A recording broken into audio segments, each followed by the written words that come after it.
Matagal na panahon niya tayong tinakot. Ngayon kung may kaalaman ka na sa kanya, panahon na para siya naman yung takutin natin. Punta naman tayo dun sa may sumpong, no? Yung sinusumpong ka pa rin ng anxiety disorder mo kahit na kahit na ilang buwan na yan. Ako noon, kahit 4 months na yung anxiety disorder ko, sinusumpong pa rin. Kasi may point na,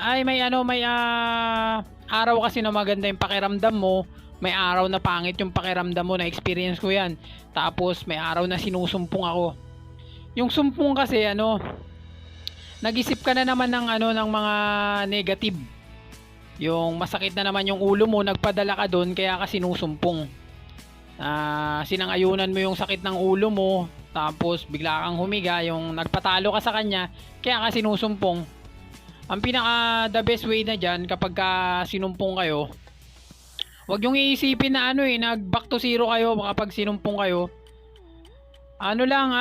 Tuloy-tuloy pa rin, tuloy-tuloy lang. Isipin mo, tinalo na kita dati. Na-experience na kita dati. Ikaw na bigat na ulo, na-experience na kita dati. Mabigat ng ulo ko ngayon. Na-experience na kita dati, hindi mo na ako mapapadapa muli. Kumbaga, na-experience mo na yung bigat ng ulo, yung kasagsagan ng anxiety disorder mo eh. Nung matindi pa yung nervyos mo, na-experience mo na yung sobrang bigat ng ulo, yung sakit ng ulo, mga panlalambot na yan. Yan din kasi may experience mo kapag sinumpong ka.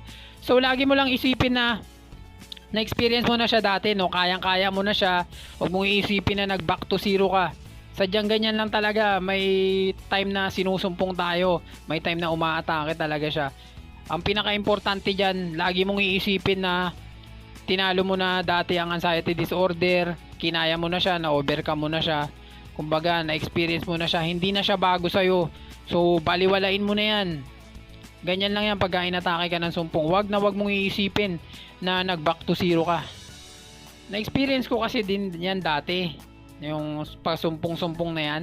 Minsan nga, uma-absent pa ako sa trabaho talaga kapag sinusumpong. Yung pala, maling-mali din yan kasi lalong tumitindi kapag lalo pag nasa bahay ka lang.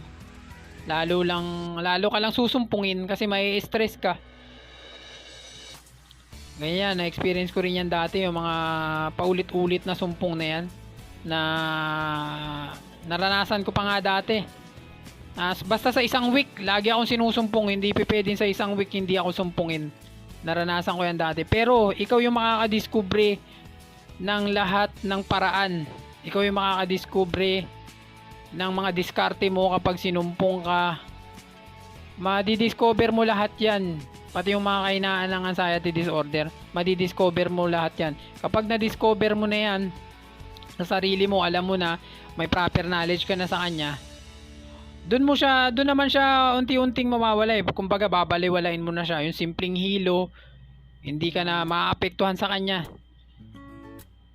Doon, paunti-unti niyan. Kumbaga dati, madalas ka sumpungin. Darating naman yung point na sa loob ng isang week, bihira ka ng sumpungin. Minsan nga, hindi ka na sinusumpong. Ganun yan, mararanasan nyo yan. Share ko lang to guys na base sa aking experience nung time na sinusumpong ako. Yung sumpong kasi, kaya madalas ako sumpungin dati, sa loob ng 1 week, lagi ako sinusumpong, ay dala ng stress ko, tsaka dala ng kulang sa pahinga at sobrang pag-iisip sa ating sakit. Ayan yung base sa aking experience, no. Sinusumpong ako dahil kulang ako sa pahinga, kulang ako sa tulog, tapos sobrang pag-iisip dahil masyado natin dinidibdib yung ating anxiety disorder. Kinabukasan naman nun, dun mo mararamdaman yung mga epekto ng mga stress na yan. Yun yung sumpong. Ito na tayo, nakarating tayo ng 12 sakto ng tanghali. Kuha na rin natin yung natin. Tara. Ito, kuha na natin yung ating kinukuhang papel.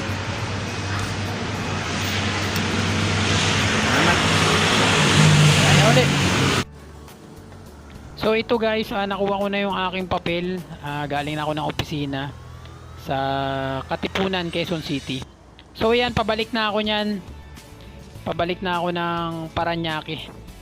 Pero nasa Camp Aguinaldo pa lang ako niyan. Pasado alas 12 na niyan, kaya mag-standby muna ako diyan para kumain ng pananghalian dahil gutom na rin at tirik na rin ang araw. Naramdaman ko na rin yung init. Yung hilo guys, yan yung pinakamatagal na nawala sa akin. Yan yung sintomas na pagkahilo.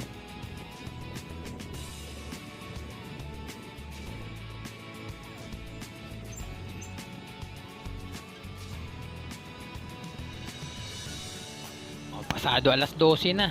Ramdam ko na yung init dyan. At gutom na rin ako. Naramdaman ko na yung gutom at sobrang init. Kaya standby muna ako dyan para kumain. Ay, dito sa Robinson's Ortigas pabalik. Robinson's Ortigas, time check 1:04. 1:04.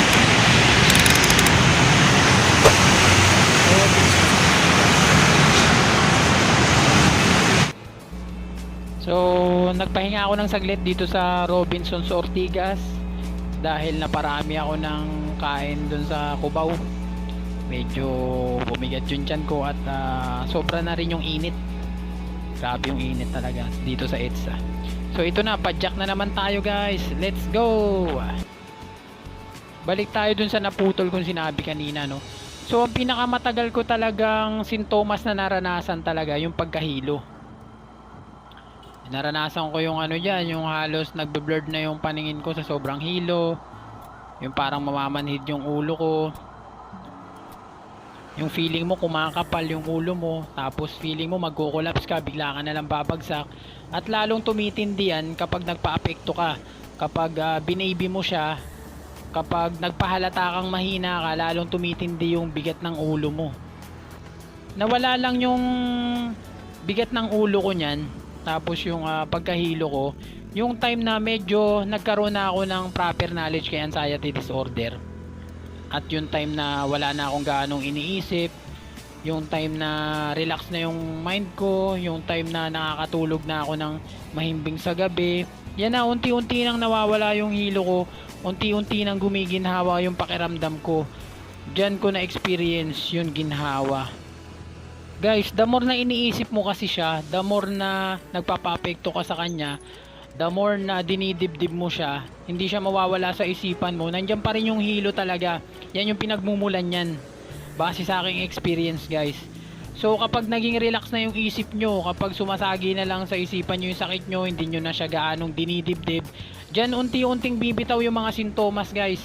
Pero the more na nagpa-apekto ka sa mga sintomas, the more na lalo magti-trigger yan. Kaya pinakamabisan yung gawin talaga dyan, accept lang, acceptance. Harapin yung mga kinakatakutan. Kasi wag ka magpapa-apekto sa mga sintomas na yan. Kasi kagaya ng sinabi ko, paulit-ulit kong sinasabi, the more na nagpa-apekto ka dyan, the more na binaby mo yung sarili mo, lalong nagti-trigger yan kapag nagpapa-apekto tayo sa mga sintomas na yan. So ito, medyo napapabilis ako. Pababa yan eh. Nasa ano na yan eh. Papuntang Guadalupe Tulay. Medyo pababa siya, palusong. Kaya yan, napapabilis tayo. So ayan, nasa Guadalupe Tulay na tayo dyan. At paangat din yan. May palusong, may paangat. So yun lang no. Tuloy-tuloy lang sa laban ng buhay. Napakasarap ng buhay. At wag na wag kayo mawawalan ng pag-asa dahil pagsubok lamang ang lahat ng ito eh. Nung una, akala ko wala na rin akong pag-asa. Akala ko katapusan na. Pero sa awa ng Panginoon, hindi naman niya ako pinabayaan. Sa awa ng mahal na Panginoon, lagi niya akong ginagabayan sa araw-araw. Paulit-ulit niya akong nililigtas. At patuloy niya tayo nililigtas sa araw-araw. Yun lang no. Yun lang ang susi sa paglaban sa anxiety disorder. Harapin yung takot. Lahat ng kinakatakutan, harapin. Huwag magpapadaig sa mga sintomas. Laban lang, kapit lang sa mahal na Panginoon. Yun lang ang pinakasusi.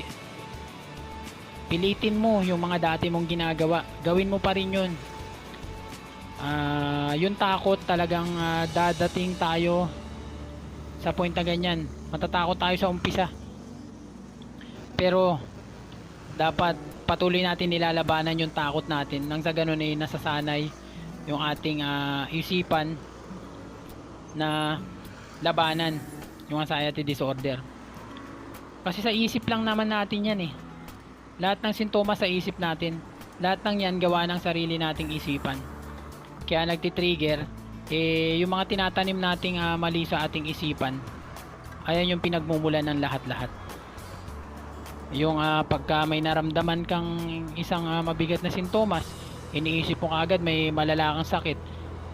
Ayan, tuloy nagkakatotoo. Kaya wag na wag mo i-confess yung mga pangit na pakiramdam na yan. Wag mo i-confess yung mga paulit-ulit na sintomas na yan na hindi mo kaya. Ang totoo, wala kang sakit, malakas ka. Ang i-confess mo, kayang-kaya mo yan. Ang i-confess mo, sisiw yan sa'yo. Ang i-confess mo ay wala kang sakit, malakas ka, masigla ka. Ang i-confess mo, nandyan ang mahal na Panginoon kasama mo sa araw-araw, ginagabayan ka sa araw-araw, iniingatan ka sa araw-araw, kasama mo siya sa lahat ng oras at lahat ng sandali. Wag na wag kang matatakot sa mga sintomas ng anxiety disorder na gawa ng sarili nating utak. So yan ang mga ginawa ko. Inarap ko yung mga kinakatakutan ko, nakinig ako sa advice ng mga nakaranas ng anxiety disorder, hinarap ko lahat ng aking mga kinakatakutan, nilakasan ko yung loob ko, nag-ehersisyo ako, hindi ako bumigay sa anxiety disorder, hindi ako sumang-ayon sa mga pangit na pakiramdam, bagkus nilabanan ko ito, nanampalataya ako, nagdasal ako, pinatunayan ko sa mahal na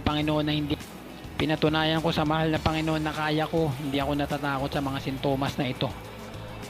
Sa totoo lang guys, talagang nakagabay sa atin ang mahal na Panginoon sa lahat ng oras, lahat ng sandali, ginagabayan ka niya, tinutulungan ka niya, lagi siya nakagabay sa atin, yan yung totoo. Kaya wala kang dahilan para matakot. Yung takot na yan, diablo may gawa. Dapat hindi ka nagpapadaig dyan. Mas malakas ang mahal na Panginoon sa kanya. Kaya sa lahat ng oras, huwag kang tapang yung ipakita mo. Tapang at lakas ng loob. Diyan natutuwa ang mahal na Panginoon kapag pinakita mo sa kanya ang iyong tapang na hindi ka natatakot sa mga gawa ng diablo. Share ko lang din ito guys, no. Pasalamat ako nagka-anxiety disorder ako kasi dito ko nakilala mahal na Panginoon talaga. Noong una makasalanan ako, talagang binabaliwala ko siya. Itsipwera ko siya, kilala ko siya pero madalas ko siyang baliwalain. Pero itong nagkaroon ako ng anxiety disorder, doon ko nakilala ang mahal na Panginoon. Doon ako kumapit ng husto sa kanya, doon ko siya nakilala ng husto, doon ako naging malapit sa kanya. Kung nung una kilala ko lang siya, ngayon kilala ko na siya. At higit sa lahat, ayaw ko nang humiwalay sa mahal na Panginoon. Sa madaling salita, ayaw ko nang bumalik sa dating makasalanang ako. Gusto ko na ng bagong ako, yung mabait na hindi nagkakasala. Kung dati makasalanan, ngayon nagbago na. Yun yung blessings na dulot sa akin ng anxiety disorder. Kaya alam ko guys, lahat tayo nagsasuffer ng anxiety disorder ay madasalin at malapit sa Panginoon. So wala kang dahilan para matakot. Dahil alam ko kasama natin ang mahal na Panginoon. Ang mga may anxiety disorder ay madasalin, malapit sa Panginoon. So wala kang dapat ikatakot dahil laging nasa tabi natin ang mahal na Panginoon, nakagabay, nakayakap sa atin. Yun lang lagi nyong iisipin kapag nangibabaw yung takot sa puso't isipan nyo. Unang-una mong iisipin talaga mahal na Panginoon, nakagabay sa'yo at kasama mo.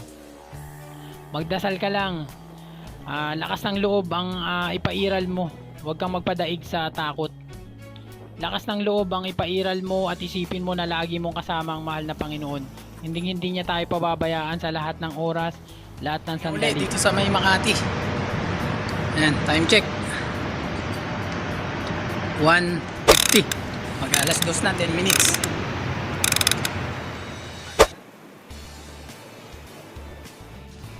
So kung isa ka man ngayon sa nagsasuffer ng anxiety disorder o nervyos, unti-unti mong tulungan yung sarili mo, unti-unti mong ibangon yung sarili mo. Wag mong ikulong yung sarili mo sa bahay. Unti-unti mong harapin lahat ng iyong kinakatakutan. Unti-unti mong harapin lahat ng iyong kinakatakutan. At diyan mo naman ma-overcome si anxiety disorder. Itong anxiety disorder na ito ay pagsubok na dumating sa ating buhay. Marami nakakalaya dito, marami nakaka-overcome dito. So wag na wag kang mawawalan ng pag-asa. Tuloy lang, kapit lang sa mahal na Panginoon at wag na wag susuko. Gawin mong inspirasyon ang iyong mga mahal sa buhay. Kailangan mong bumangon at magpatuloy sa buhay. Ano mang hirap, nandiyan na tayo. Mahirap sa mahirap, nandiyan na tayo. Pero kailangan mong magpatuloy sa buhay para sa mga mahal mo.